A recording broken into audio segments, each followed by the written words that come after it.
नमस्कार दोस्तों, good evening all of you. आप सभी लोगों का वीके क्लासेज में स्वागत है। आज हम लोग कक्षा 8 का दूसरा लेसन यानी वर्गमूल यानी स्क्वायर रूट उसको देखेंगे। उसको भी बेहद ही आसान तरीके से समझाने का प्रयास करेंगे।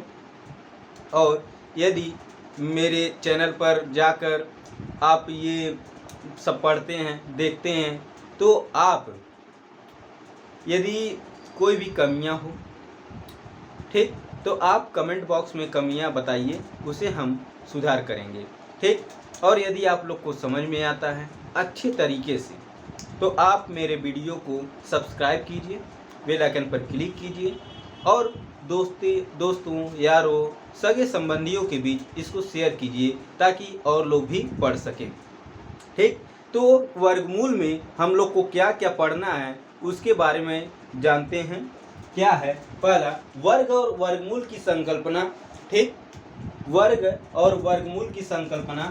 वर्ग देखो, जैसे मान लो कोई दो दिया है, इसका अगर वर्ग किया जाए तो 2 पर स्क्वायर होगा, ठीक। और 2 पर स्क्वायर होने का मतलब क्या है? 2 गुणे 2, ठीक। अब 2 में 2 का गुणा करेंगे तो 4 हो जाएगा।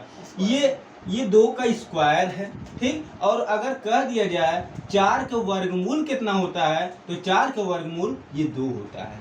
इसको हम भाग विधि से भी निकाल सकते हैं, इसको हम गुणनखंड विधि से भी निकाल सकते हैं। गुणनखंड विधि को क्या है कि जैसे एलसीएम निकाला जाता है उसी को गुणनखंड विधि कहा जाता है, ठीक।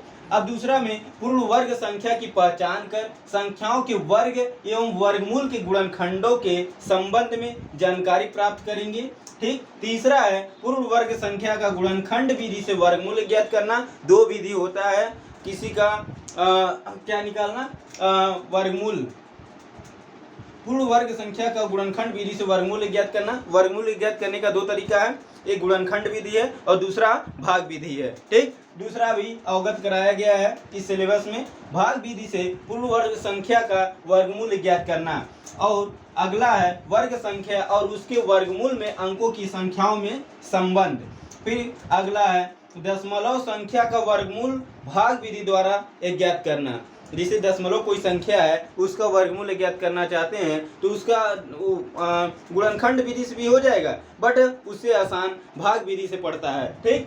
अच्छा, और लास्ट क्या है? ऐसी संख्याओं का वर्गमूल ज्ञात करना जो पूर्ण वर्ग नहीं है। तीसरा में किसमें? वर्ग संख्या और ये वर्ग संख्या और उसके वर्गमूल में अंकों की संख्याओं में संबंध। जैसे कि मान लो कोई संख्या दिया है तो उसको देखकर ही बता दो कि उसका वर्ग बन सकेगा या नहीं बन सकेगा, ठीक। तो उसको भी पढ़ा जाएगा धीरे धीरे, एक एक लाइन जो है इसको पढ़ा जाएगा, ठीक है ना। तो आज हम लोग 2.1 स्टार्ट करेंगे, ठीक। ये समझ में आया? स्क्रीनशॉट लेना चाहते तो आप लोग ले सकते हैं।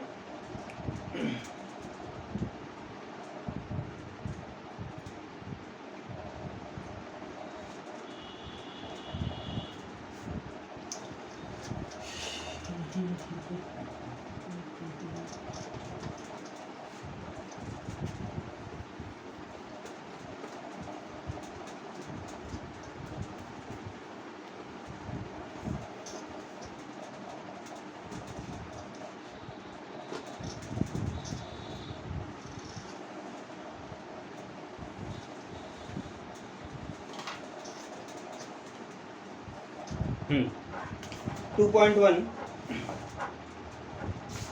देखो, एक चीज और जान लो,